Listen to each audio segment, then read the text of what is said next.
Do you ever feel guilty about preferring a quiet evening at home over yet another social gathering? Have friends or family members questioned your choice to spend weekends in solitude rather than constantly seeking external stimulation? Today, we're exploring one of Carl Jung's most profound insights: the psychological necessity and transformative power of solitude. In our hyper-connected world, the preference for staying home is often misunderstood as antisocial behavior, depression, or even laziness. But Jung's revolutionary understanding of human psychology reveals something far more profound at work. He recognized that solitude isn't just a preference for some people. It's a psychological requirement for mental health, creativity, and authentic self-development. Jung distinguished between what he called introversion and extroversion, not as simple personality labels, but as fundamental orientations of psychic energy. For introverts, energy flows inward toward the inner world of thoughts, feelings, and reflections. This isn't a deficiency or social anxiety. It's how their psyche naturally functions. Forcing an introverted person into constant social interaction is like asking a plant to grow without roots. The modern world has created what Jung would recognize as a crisis of overstimulation. We're bombarded with information, social media notifications, work demands, and social obligations that leave little time for what he considered essential psychological work: the process of individuation, or becoming who we truly are. Before we dive deeper into Jung's insights about solitude, I want to invite you to subscribe to our channel and hit that notification bell. We're building a community of thoughtful individuals who value psychological depth and authentic living, and your support helps us continue exploring these transformative ideas. Jung observed that many psychological problems stem not from isolation, but from the inability to be alone with oneself. People who constantly seek external stimulation, who can't sit in silence without reaching for their phone or planning the next activity, may be running from something crucial: their own inner world.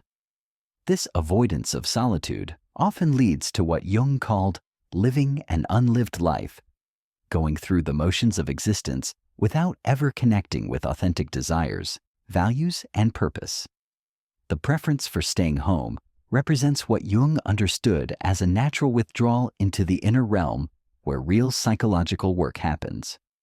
In solitude, we can process experiences, integrate new insights, and connect with what he termed the transcendent function, the bridge between conscious and unconscious minds that generates creativity, wisdom, and psychological growth. Jung's personal experience profoundly shaped his understanding of solitude's value. During what he called his confrontation with the unconscious, a period of intense psychological crisis and breakthrough, he withdrew from social obligations and dove deep into his inner world. This wasn't escapism. It was courageous exploration of the psyche's depths. From this period of deliberate solitude came some of his most revolutionary insights about human psychology. He discovered that solitude creates the optimal conditions for what he called active imagination, a state where the conscious mind can dialogue with unconscious contents. This process is impossible in the constant chatter and distraction of social environments. It requires the quiet, undisturbed space that only solitude can provide. When we're alone, without external voices demanding our attention, our inner voice finally has space to emerge. The modern misunderstanding of solitude as loneliness represents a fundamental confusion Jung would have recognized immediately. Loneliness is the painful awareness of being disconnected from others, while solitude is the enriching experience of being connected to oneself. Jung understood that people who are comfortable in solitude often have the richest inner lives and, paradoxically, the capacity for the deepest connections with others. Jung's concept of the persona, the mask we wear in social situations, helps explain why some people find constant social interaction exhausting. Maintaining a persona requires tremendous psychological energy. It means monitoring our words, managing others' expectations, and often suppressing our authentic responses to fit social norms. Home becomes a sanctuary where the persona can be removed, where we can exist without performance or pretense. The shadow, Jung's term for the repressed or hidden aspects of personality, also needs solitude to be safely explored. In social situations, we naturally present our most acceptable qualities while keeping darker or more complex emotions hidden. But psychological health requires integration of the whole self, including shadow elements. This integration work can only happen in the safety and privacy of solitude. Jung observed that creative individuals throughout history have required significant periods of solitude for their work. This isn't coincidence. Creativity emerges from the depths of the unconscious, and accessing these depths requires withdrawal from external stimulation. The greatest artists, writers, scientists, and philosophers have always understood what Jung articulated psychologically.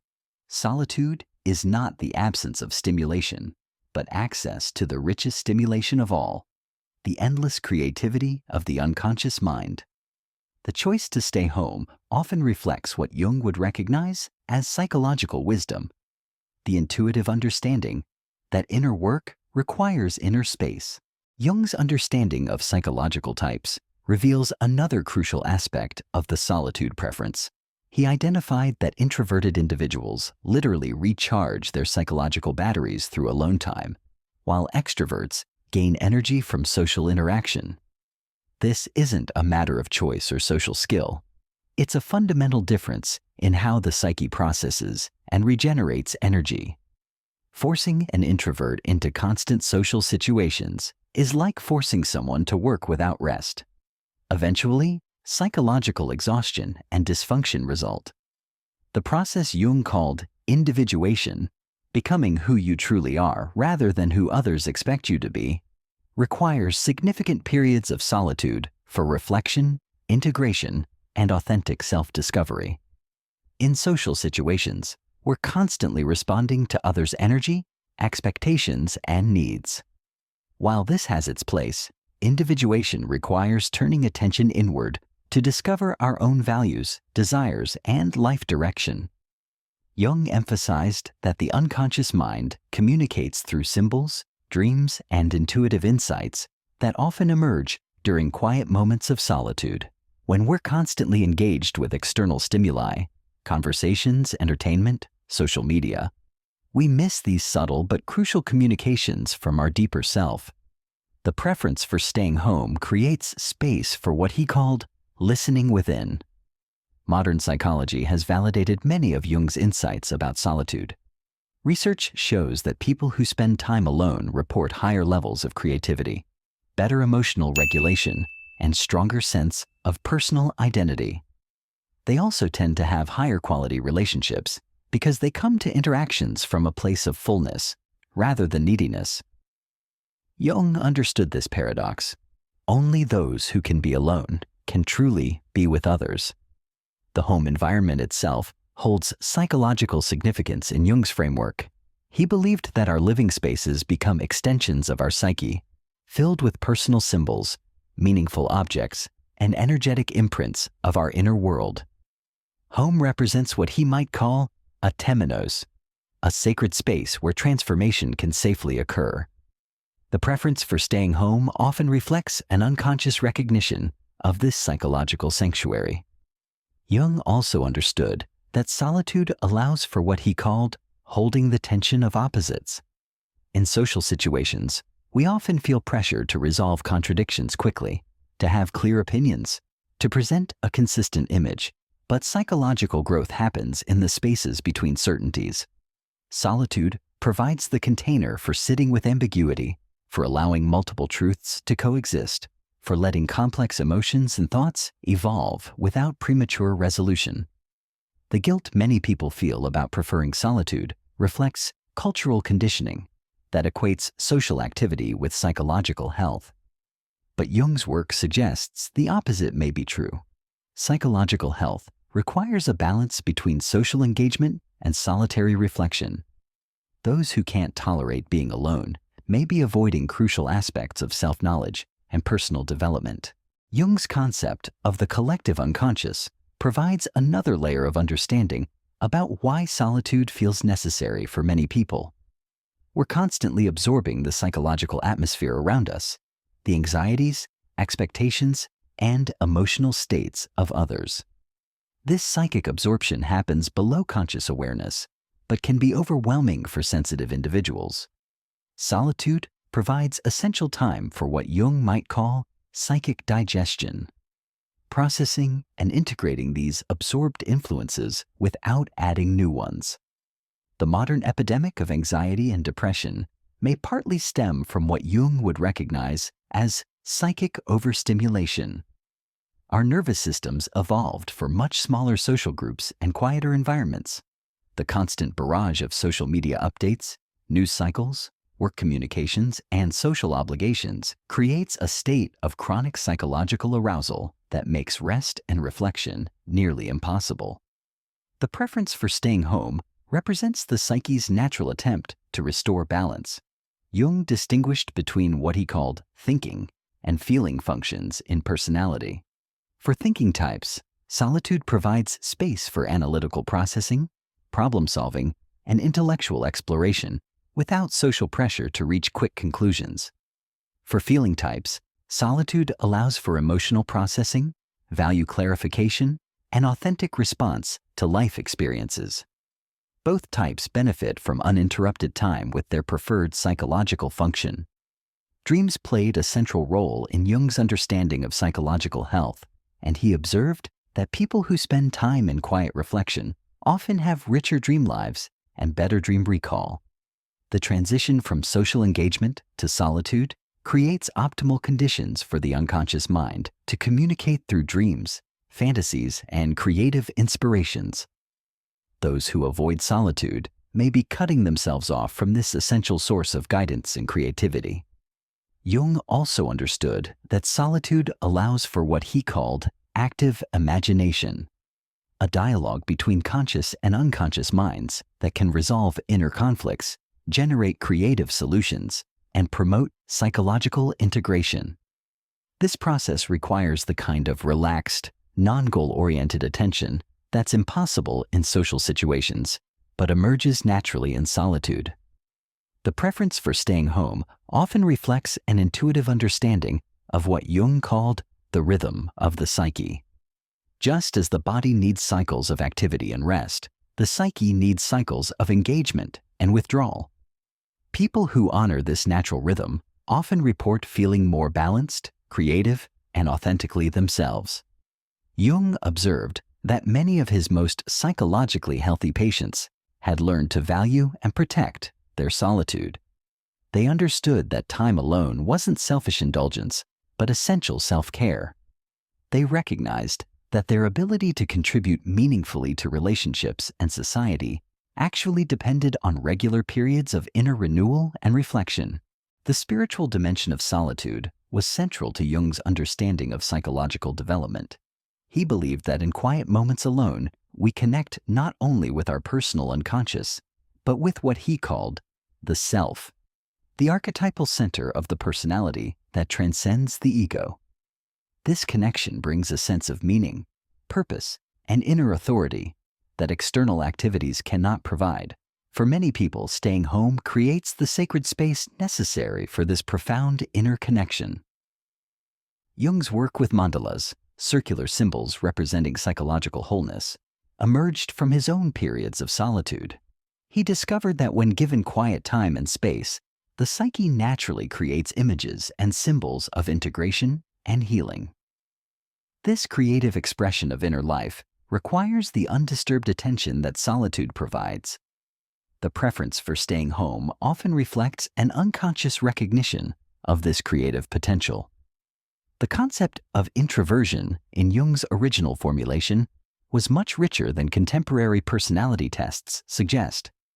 He saw introverted individuals as naturally oriented toward the inner world of ideas, emotions, and spiritual experiences.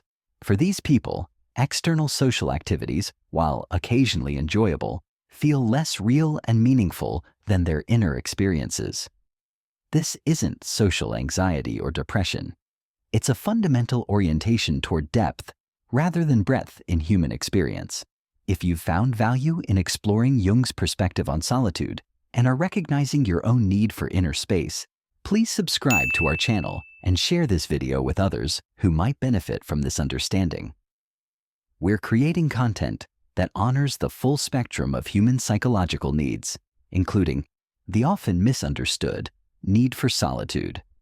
Jung understood that forcing people into social molds that don't fit their psychological nature creates what he called neurosis, a splitting of the personality that leads to anxiety, depression, and loss of authentic selfhood.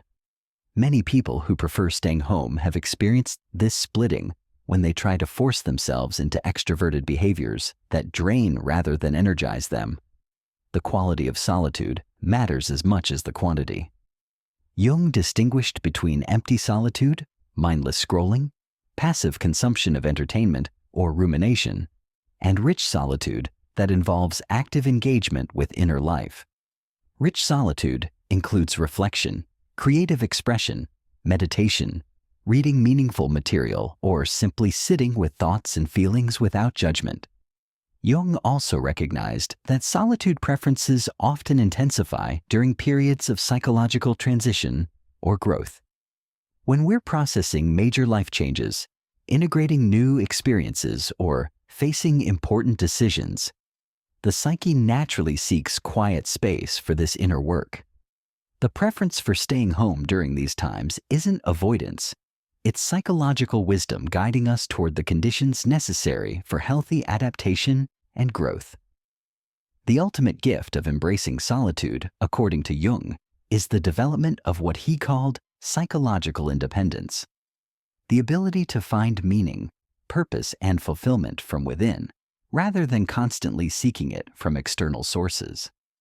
This doesn't mean becoming antisocial or rejecting human connection, but rather approaching relationships and activities from a place of inner fullness rather than inner emptiness.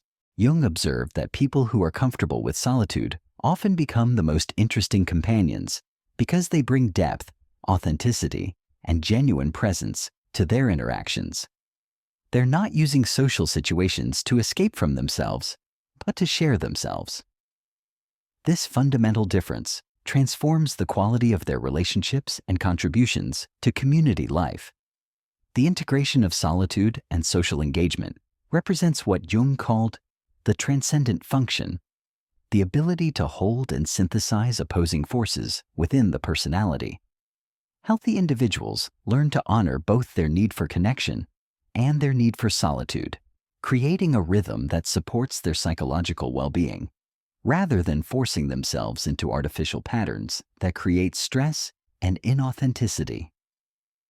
Jung's vision of psychological maturity includes the capacity to be alone without loneliness and to be with others without losing oneself. This balance requires what he called conscious choice rather than unconscious reaction to social pressures. When someone chooses to stay home from a genuine understanding of their psychological needs, they're exercising this mature psychological function.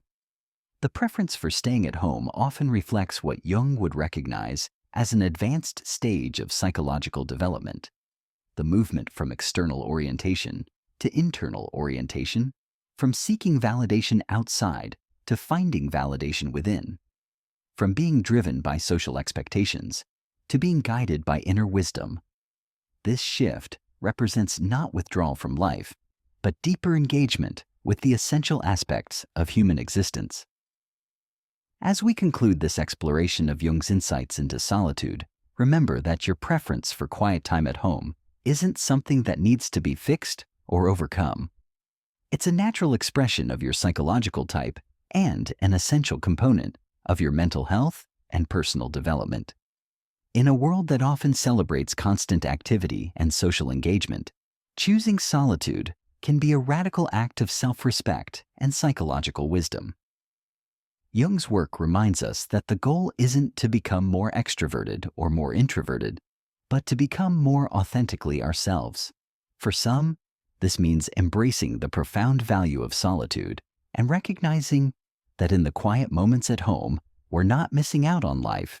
We're connecting with its deepest sources of meaning, creativity, and renewal. Your need for solitude is not a limitation to overcome, but a strength to celebrate and protect.